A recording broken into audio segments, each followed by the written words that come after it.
William House International Church had here was not a worship experience, but a funeral of a young man who was murdered in these very streets. His family is here, the Bennett family, to express the pain, the agony that takes place when you take someone's life. As I bring them forward, let me also say, love conquers all. Congresswoman Lee mentioned business owner Steve Moore. I want to acknowledge Steve Moore, the mayor, Congresswoman Lee, Lemon's Kitchen, and Burns Barbecue.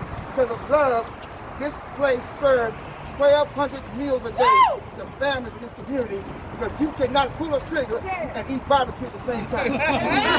Love conquers all. This family is standing in their pain because of love. The Bennett family, represented by Lynn.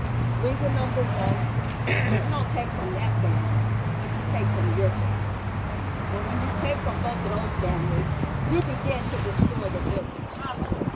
So we have to understand that it's more important to celebrate our brothers and our sisters, so we can increase.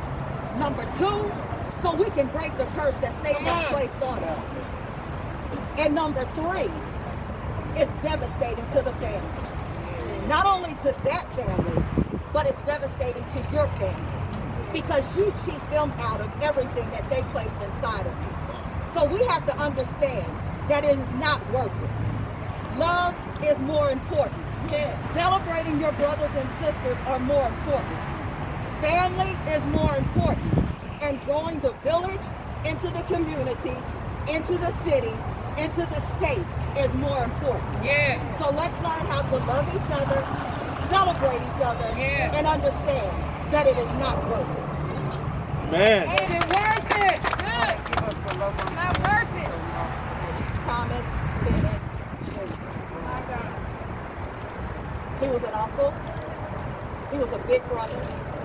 He was my teacher. And he was a mentor. So you destroy the village when you take from one person. You're not taking from that family. Let's get it straight. You're taking from your family. And you're destroying both sides. Let's not let the enemy win. Let's break the curse. Let's break the cycle. And let's be who God called us to be.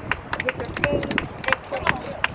Thank you. Is it worth it? Is it worth it? We also want to acknowledge parents against predators that are here. They brought clothes and items to be a blessing to the community. Parents against predators, we can thank you for being here on today. Our next speaker is a man that travels the globe fighting for justice.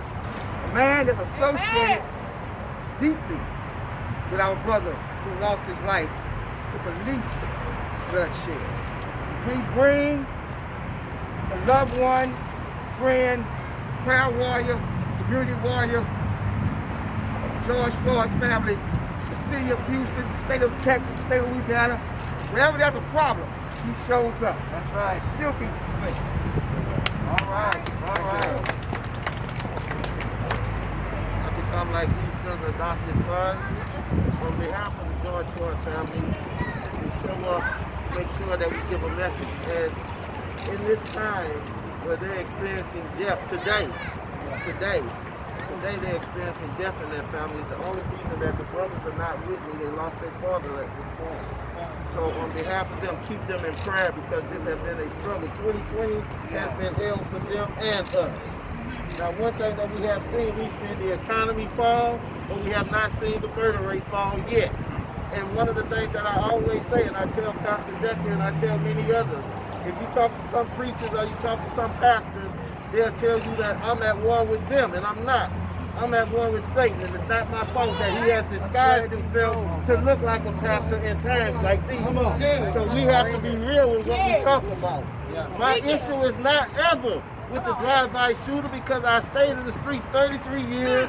I went to prison at 15 years old. I could reach the drive-by shooter. Sometimes it's problems reaching the drive-by politician that only come and get the vote and don't give nothing back to the hood. So when I seen, is it worth it? Many nights I sat in my cell as a juvenile in an adult facility, wondering, was it worth it what I had did? The answer is hell no, it's not worth it. And our kids, while we talk about the violence, that comes from the gun or the knife or from the fight. The most violent part of life is the intimate level of violence of speech that a mother tell her child, you ain't never gonna be nothing. When that mama instilled that in me, I had already been decryptotized where I didn't even think I could be anything. So no matter what the preacher told me, what the man told me, my mama told me, you ain't never gonna be nothing. You just like the no good man I had you for. And I had to wake up and understand that I could be anything that I put myself to be. So we gotta do better, and therefore we must do better.